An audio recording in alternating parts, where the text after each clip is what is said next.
As I've mentioned before, the networking zone behind us is a great place to meet people and network with them. And Naomi here is somebody that I've been talking to online through social, and she is from the Calibre Virtual Assistants. And your first time here, I understand? It is my very first time and loving today. Yeah, you're enjoying it. Now, you tell me you've just done the speed networking. Is that a first as well? That was a first, yes, but it was great. I was able to make, very fast and quick connections and meet very inspiring people. I'm told that halfway through you get very, very thirsty and need a bottle of water, and also by the time you get to the end your elevator pitch is incredibly focused. Absolutely, I think I really do need a coffee right now. Yeah. Brilliant, well I won't hold you up too long because I know you want to get that. So, virtual assistants. Yes. You presumably have a range of people that you call upon for different skills to assist people. What's the general inquiries that you're getting through, because I've seen a lot of your social obviously, through your social media and so on. What are people actually seeking assistance for? Well, generally at the moment we are working with limited companies, directors who are looking for an affordable way to scale their businesses, and also who just want to be more productive, make better use of their time. So whether that's with an overwhelming inbox, managing inquiries, diary management, also just managing their social media strategies. Those are the main things that we're working with at the moment. Yeah. I would have thought probably social media is the highest on the list there, because I've thought about virtual assistants myself over the years, and I think the problem that I would find hardest is to release the personal feeling of the emails. Is that a difficult thing that people find hard to let go of? Yes, sometimes, but the beautiful thing about Calibre is that we do what's best for you. So we find what you're comfortable with, and then we create a solution for your bespoke needs. So for example, we have directors who are very happy for us to take over their inbox, and we come up with a strategy, so we deal with their inbox in such a way at the end of the day so that when they wake up, everything's sorted and they're ready for the day ahead.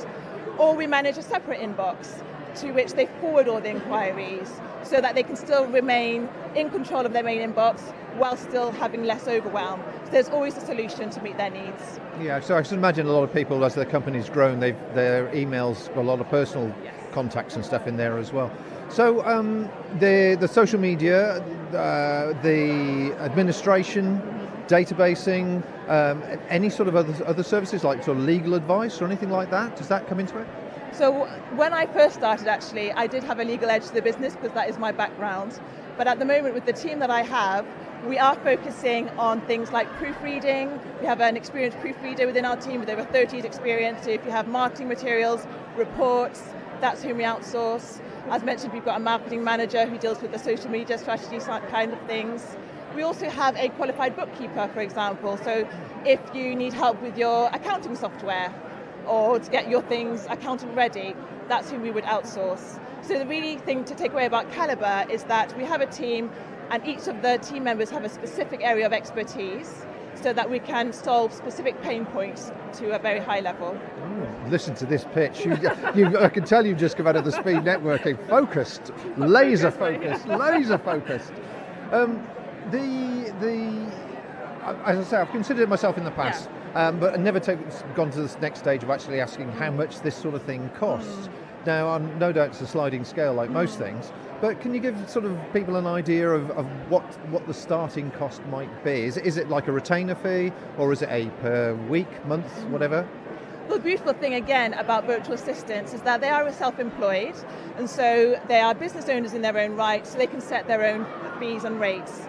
The standard fee at the moment, I would say, for a virtual assistant is between £25 up to £40 an hour. And then, so obviously, when you go and you look for a virtual assistant, you have to find the right fit for you. Yeah. So I would make sure, my little tips finding the right virtual assistant is always making sure they are ICO registered, making sure they come highly recommended, that you can see who they've worked with before, and that they understand your company culture, so that you click. You want someone who cares about your business, who's not just in it, to make some profit. Yeah. So if you find that real good business partner, then a conversation can be had. Right, okay. And if somebody, like myself, for example, wanted to say, okay, I want to do a social media campaign for 1 month, just a one-off hit, is there a penalty just for being a short period of time? Absolutely not. No? So again, with virtual assistants, depending on the type of virtual assistant you go for, there are some who are very good with one-offs, with short-term strategies, and others who focus more on long-term partnerships. So again, it's just about finding the right virtual assistant for you. You're so slick, honestly, you really are. I'm not going to talk to anybody after speed dating again. It really is speed networking rather than speed dating. That'd be a nice thing. Anyway, yes, the show itself. Anything that's sort of taken your eye as being quite unusual, or quite interesting, or not what you were anticipating here? I just love the variety of different businesses. There's lots of charities here today as well.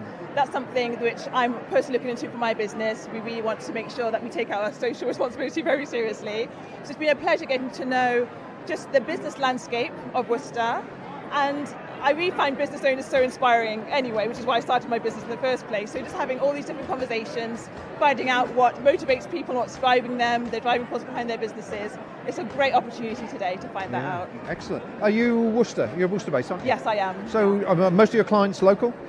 We have, I would say it's half-half to be honest, because local is great because there's like events like these, you network, you find people, you meet people, but the remote nature of our business means that England, the United Kingdom, that's where we find our clients. So it's just about opportunities. But we're doing well. It's going well. Well, lovely. Well, thank you very much indeed for your time, Naomi. Thank you so much. So there you go. Networking here obviously pays off. Speed networking in particular, by the sound of it. You heard that laser-focused pitch that she did there. It was excellent. Busy behind me, as always. The coffee machine is probably absolutely rammed, and I'm going to move on now to find our next guests. So back to the studio.